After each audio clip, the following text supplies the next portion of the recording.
আসসালামু আলাইকুম হুজুৰ, মই জানিব বিচাৰোঁ যে তাৰাবিৰ নামাজ পঢ়াই পইচা লোৱা জায়েজ আছে না নাই। কাৰণ কিছুমানে কৈ আছে জায়েজ বুলি আৰু কিছুমানে কৈ আছে নাজায়েজ বুলি। সেয়েহে আপুনি দলিল সহকাৰে মোক উত্তৰটো দিব বুলি আশা কৰিলোঁ। ওয়ালাইকুম আসসালাম ওয়া ৰাহমাতুল্লাহি ওয়া বাৰাকাতুহু। প্ৰিয় বন্ধু, তাৰাবিৰ নামাজ পঢ়াই পইচা লোৱা সম্পৰ্কে তিনিটা কথা মনত ৰাখিব লাগিব। এক নম্বৰ কথা হৈছে, যদি অকল তাৰাবিৰ নামাজ পঢ়ায় তেন্তে তেওঁ পইচা ল'ব নোৱাৰিব, বিলকুল নাজাইজ। ফতুৱা দাৰুল উলুম দেওবন্দ, ফতুৱাৰ স্ক্ৰীনশ্বট দি দিছোঁ, ভালকৈ চাই ল'ব।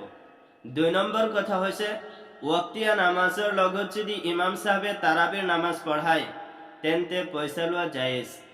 অৰ্থাৎ ইমাম চাহাবক ৰমজানৰ ৱক্তিয়া নামাজৰ বাবে ৰখা হৈছিল, তাৰপিছত তেখেতে তাৰাবিৰ নামাজো পঢ়াই দিছে, তেনে ক্ষেত্ৰত তেখেতক পইচা দিয়াটো জায়েজ আছে। মাসাইল ৰিফত কাসিমি, উদ্ধৃতি ফতুয়া ৰাশিদিয়া, কিফায়াতুল মুফতি।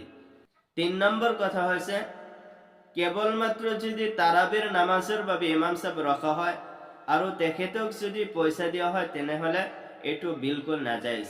কিন্তু ইমাম সাহাবৰ উদ্দেশ্য যদি পইচা লোৱা নহয়, পইচা নিদিলেও ইমাম সাহাবে বেয়া নাপায়, তেনে ক্ষেত্ৰত যদি গাঁৱৰ কোনোবা মানুহে তেওঁক টকা পইচা হাদিয়া দিয়ে বা আন কিবা বস্তু হাদিয়া দিয়ে তেনেহ'লে জায়েজ আছে।